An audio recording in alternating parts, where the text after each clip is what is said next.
Venus Fridays. So let's talk about what's going on with our divine feminine planet and internal divine feminine over this week. So first up, happy last quarter moon in Scorpio, which is sextile Venus today. So the last quarter moon, the waning half moon, when it's losing light on its way to the new moon, is the time of reflection, right? That's the energy. And Scorpio is like all about that kind of diving inward type of energy. And it's sextile Venus. So there's a flow of energy encouraging that reflection and that diving deep as we move towards the new moon. And, you know, what are we co-creating in our lives? What are we wanting to create, you know, as we head into that next new moon next Friday, and set new intentions. It's also the popular time to celebrate the Celtic holiday Imbolc,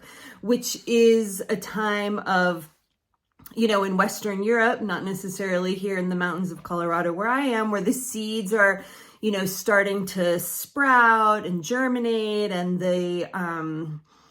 you know, the animals are pregnant or giving birth to their first offspring of the season. So it's that time to celebrate the bounty, the life coming back, right? That the spring is coming, the cross-quarter celebration.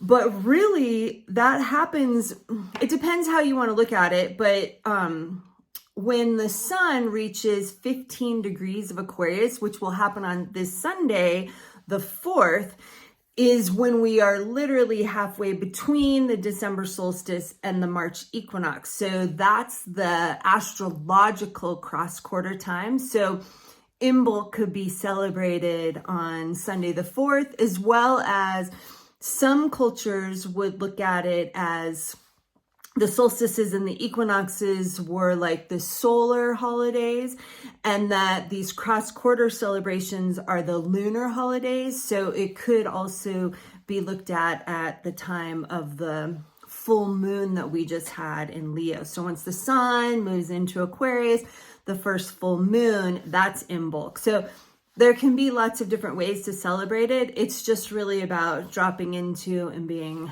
grateful for the bounty of the earth and the returning of the light. This is all Northern Hemisphere focused, obviously, because that's the seasons where I am. So anyways, the sun reaches 15 degrees of Aquarius and we have the cross quarter. We're halfway between the solstice and the spring equinox in the Northern Hemisphere. And yay, that means like spring and warm weather and long days are coming soon, right? Mercury moves into Aquarius on Sunday the 4th as well. So our thinking mind gets into more thinking mind, mental consciousness type of energy, seeing that bigger picture, which can be really helpful for brain. It can be for me, especially. I'll say having a lot of Virgo, I can really get into the details of things. So then on Monday the 5th, Venus is square Chiron. So Chiron, the wounded healer. Venus, the feminine, is squaring that healer energy. So it offers an opportunity, a time of just more healing around the wounds of the patriarchy and the feminine, right? And again, this is all just, for me, astrology is really about opportunity and how can we more consciously interact with what is happening energetically within and around us. Then on Tuesday, we have Venus is squares the nodes. So the nodes are the place of where the path of the sun and the path of the moon cross over each other. So because the fact that our solar system is moving in this northerly direction, we say like the north node is our destiny, it's where we're headed, and the south node is like where we're coming from. But I like to think of it as like a boat wake, it's coming with us. And the sun and the moon crossing, right? The sun representing spirit, the moon representing soul. This is where their paths meet. This is where eclipses happen. So Venus squaring this, again, it's kind of like the Venus squaring the Chiron, is that there's an opportunity for, you know, more healing around where the feminine is going, right? Where we want to be empowering and taking our divine feminine energy. When it's squaring the nodes, there's a desire to add to that destiny, that's flow that's naturally happening.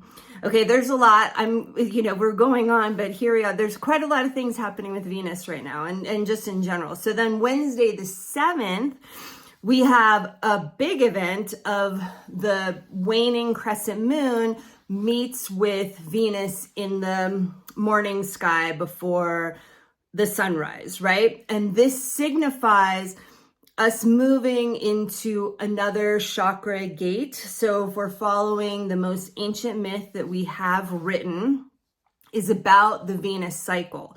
And Inanna, who is Venus, the queen of heaven and earth, has to go through these 7 gates on her way down into the underworld, which is when Venus passes on the other side of the sun, which will be happening later this year. So what we have when the moon meets with Venus in the morning sky, that's an opportunity of us moving through one of these gates and overlaying the chakras on those 7 gates.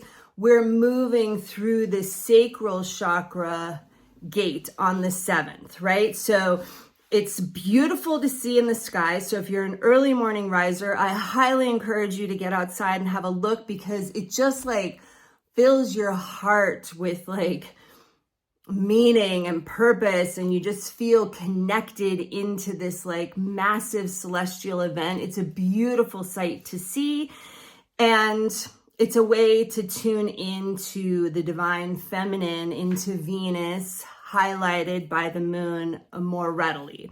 And so it provides a month of what do we want to be clearing and cleansing from our sacral chakras, right?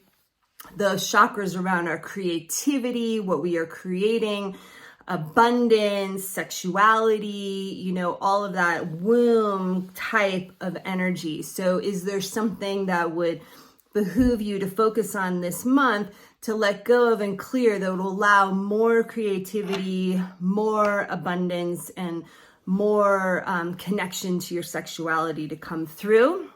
So you could set your intentions with Venus meeting with the moon on the 7th, and then also Venus trines Uranus that same day. So Uranus is the change planet, right?